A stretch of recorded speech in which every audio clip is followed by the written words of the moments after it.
السلام علیکم۔ میرا نام سعید راجپوت ہے اور میں سی ای ہوں جنا بلڈرز اینڈ ریئل اسٹیٹ کا، اور بحریہ ٹاؤن کراچی میں ہم نے کام شروع کیا۔ 10 سال سے بحریہ ٹاؤن میں ہی کام کر رہے ہیں۔ اور کام کس طرح شروع کیا کہ اسٹوڈنٹ لائف کے بعد ایسے کوئی بہت زیادہ ہم نے جابس وغیرہ تو نہیں کی۔ ایک دفعہ گریجویشن کے بعد بینک میں جاب کی، کچھ عرصہ جاب کی، کچھ مہینے بلکہ آپ کہہ سکتے ہیں، اور بہت زیادہ سیٹسفیکشن اس میں نہیں تھی، تو پھر ماسٹرز میں ایڈمیشن لیا میں نے کراچی یونیورسٹی سے۔ میں نے ایم بی اے فائنانس کیا۔ ڈیورنگ فائنانس ہی جو ہے ریئل اسٹیٹ ذہن میں آیا، کیونکہ میں ان سرچ میں تھا۔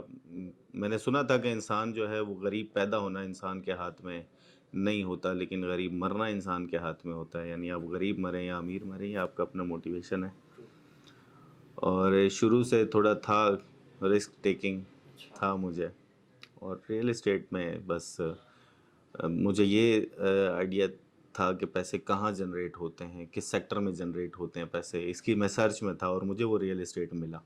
ہے کہ غالباً 2013 سے میں نے ریئل اسٹیٹ کو شروع کیا، اور 2013 میں جب شروع کیا تو بڑے ایک چھوٹے سے پیمانے سے شروع کیا۔ میرے گھر والے اس کے خلاف تھے، کیونکہ ایک بہت بڑا مسئلہ ہے کہ پاکستان میں ریئل اسٹیٹ کو بہت نیگیٹو سمجھا جاتا ہے۔ اچھا، اس کی شکل بھی ہمارے پاس نیگیٹو ہے، پروفیشنل نہیں ہیں لوگ، اور اس کو ہم اس طرح ٹریٹ نہیں کرتے۔ یعنی جو انسان کچھ بھی نہیں کر سکتا وہ پاکستان میں ریئل اسٹیٹ کر لیتا ہے، جبکہ ریئل اسٹیٹ میں سمجھتا ہوں کہ ایسا نہیں ہے۔ ایک ٹف جاب ہے، اور ایک ایسا پروفیشن ہے کہ دنیا کے امیر ترین لوگ، اگر آپ دنیا میں 10 امیر ترین لوگوں کی لسٹ نکالیں تو اس میں 8 آپ کو ریئل اسٹیٹ کے لوگ ملیں گے۔ تو اس وجہ سے گھر والے بھی خلاف تھے کہ آپ اتنا پڑھ لکھ کے اب آپ ریئل اسٹیٹ کریں گے، اب آپ ایک ایجنٹ بنیں گے۔ لیکن مجھے، کیونکہ اس میں مجھے اپنا مستقبل نظر آتا تھا، اللہ کی طرف سے ایک ویژن تھا کہ نہیں، اس میں کامیاب ہو جاؤں گا، اور مجھے بہت اچھا الحمدللہ اللہ نے ایکسپوجر بھی دیا۔ شروع کا وقت بہت اسٹرگلنگ تھا، اس میں کوئی شک نہیں ہے۔ شروع کا 2 سال جو ہے وہ تو میں نے بہت زیادہ اسٹرگل کیا۔ ایون مجھے بہت زیادہ اچھی آفرز تھیں۔ میرے بڑے بھائی ایک بینک کنٹری ہیڈ ہوتے تھے اس وقت میں، تو انہوں نے مجھے بہت فورس کیا کہ آپ جاب کر لو، ہم آپ کو بہت اچھا پیکیج دے دیں گے اور وہ سب، لیکن میں یہ کہتا تھا کہ نہیں، میں ایسا نہیں کر سکتا، اور انشاءاللہ جتنا آپ مجھے پیکیج دیں گے اتنی سیلری میرا سیکریٹری لیا کرے گا۔ اور تو شروع میں جو مجھے پرابلمز ہوا سیکھنے کا، وہ بس یہی تھا کہ ہم جو ہے آپ یہ کہہ لیں کہ ہمیں اس کو اسٹڈی کرنا، کیونکہ ہمارے ملک میں نا اس کا کوئی کورس نہیں ہے۔ ہمارے ملک میں اس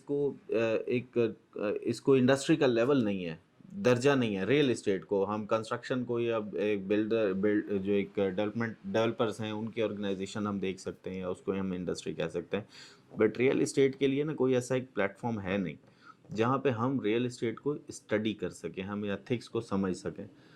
تو ریئل اسٹیٹ میں ہمارے پاکستان میں ایتھکس نہ ہونا، یہ ایک بہت بڑا جو ہے وہ لیک ہے، جس کی وجہ سے ہمارے لوگ بہت زیادہ اسٹرگل کرتے ہیں۔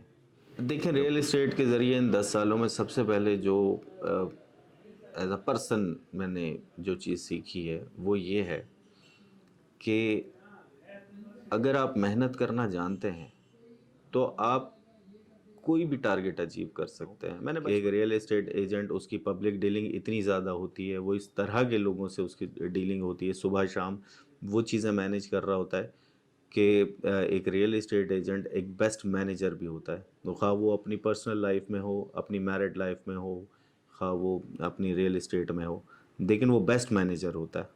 یہی میں نے سیکھا ہے، یہی میرا 10 سال کا نچوڑ ہے کہ I am the best manager. دیکھیں، کوالٹیز ریئل اسٹیٹ میں آنے کے لیے تو میں یہ سمجھتا ہوں کہ تعلیم تو کسی بھی لیول کی ہو، وہ تو بہت ضروری ہے انسان کی زندگی کو نکھارنے کے لیے، لیکن ایسا نہیں ہے کہ اگر کوئی شخص پڑھا لکھا نہیں ہے تو وہ ریئل اسٹیٹ نہیں کر سکتا۔ بالکل کر سکتا ہے۔ اگر ہم جو ہے وہ ڈرائیونگ سیکھتے ہیں تو اس میں پڑھا لکھا ہونا ہمارے لیے ایک پازیٹیو سائن ہے، لیکن ایسا نہیں ہے کہ ایک ان پڑھ آدمی گاڑی نہیں چلا سکتا۔ تو ریئل اسٹیٹ بھی اسی طرح ہے، اگر آپ اس کو پازیٹیولی سیکھیں، اگر آپ پڑھے لکھے ہیں تو یہ آپ کے لیے ایک پلس پوائنٹ ہے، اور اس تعلیم کو آپ اس میں یوٹیلائز کر سکتے ہیں۔ باقی اگر آپ اس کو ایز اے پروفیشن سمجھیں اور اس کو سیکھیں تو میرے حساب سے آپ پھر اس کے بعد آپ کوئی بھی کتنی بھی تعلیم حاصل کر لیں، کوئی بھی آپ پروفیشن اپنا لیں، ریئل اسٹیٹ سے بیسٹ پروفیشن کوئی نہیں ہے جو ہمیں لگتا ہے، کیونکہ جو کچھ نہیں کر سکتا وہ ریئل اسٹیٹ کر سکتا ہے، اور جو ریئل اسٹیٹ کر سکتا ہے وہ دنیا کا ہر کام کر سکتا ہے۔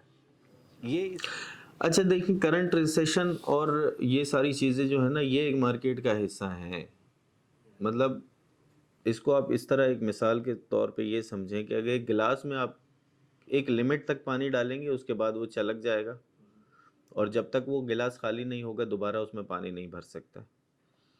تو ریسیشن آنا کوئی بہت بڑی بات نہیں ہے، ریئل اسٹیٹ میں ہمیشہ یہ اس کی پریکٹس ہے کہ ریئل اسٹیٹ 2 3 4 سال چلتا ہے، اس کے بعد اس میں ریسیشن آتا ہے، کیونکہ ڈیمانڈ اینڈ سپلائی کا جو عنصر ہے، اگر یہ ہمیشہ ہی مارکیٹ چلتی رہے تو پھر 125 گز کا پلاٹ تو اتنا مہنگا ہو جائے کہ وہ ہم خرید ہی نہیں سکتے، تو کیونکہ کوئی ایسا اب پوائنٹ بچا نہیں ہے جس کی وجہ سے مارکیٹ ڈاؤن ہو، اور وہ صرف بحریہ ٹاؤن کراچی نہیں ہے، وہ پورا اوور آل ریئل اسٹیٹ ہے، وہ ڈسٹرب ہوا ہے، پورا ملک ڈسٹرب ہوا ہے۔ فرسٹ ٹائم ہسٹری میں ایسا ہوا ہے کہ پورا ملک ڈسٹرب، اور ملک میں ہر سیکٹر ریئل اسٹیٹ کا وہ پریشان ہوا ہے، ورنہ پہلے ایسا ہوتا تھا کہ کراچی کا ریئل اسٹیٹ بیٹھا ہے تو لاہور کا چل رہا ہے، لاہور کا بیٹھا ہے تو اسلام آباد کا چل رہا ہے، لیکن اس بار پورے ملک کا بیٹھا ہے، کیونکہ ملک بیٹھا ہے آپ کا۔ تو آنے والے دنوں میں انشاءاللہ یہ پازیٹیو ہے، اچھا رہے گا، اور ہم اسی امید کے ساتھ بیٹھے ہیں، اور جس کا رزلٹ ہمیں آنا بھی شروع ہو گیا۔